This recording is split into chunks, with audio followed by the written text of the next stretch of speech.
Biomolecules में हमने अभी तक ऑर्गेनिक मॉलिक्यूल की बात की और ऑर्गेनिक मॉलिक्यूल को किसी भी लिविंग टिश्यू से किस तरह से प्राप्त करते हैं इसके बारे में हमने बताया कि कोई भी लिविंग टिश्यू आप ले लीजिए और उस लिविंग टिश्यू को अच्छी तरह से क्रश करने के बाद में ट्राइक्लोरो एसिटिक एसिड में डिसॉल्व करना है।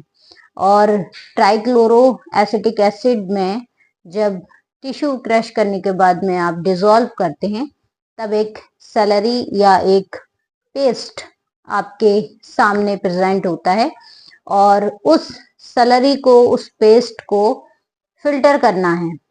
और फिल्टर करने के लिए आप फनल में पेपर, कॉटन या जो फिल्टर पेपर है, फिल्टर पेपर को लगा लीजिए और फिल्टर पेपर को फनल में रखने के बाद में आप बीकर में रख लीजिए और जो सैलरी है उसको उससे फिल्ट्रेट कीजिएगा।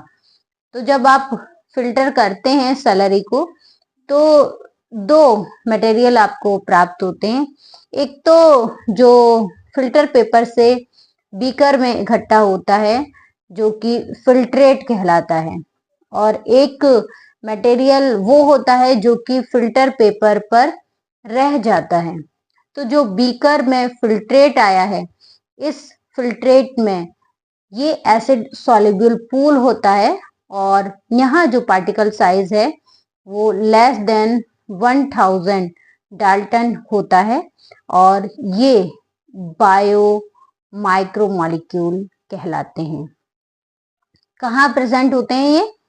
एसिड सॉल्युबल पूल में यानी फिल्ट्रेट में।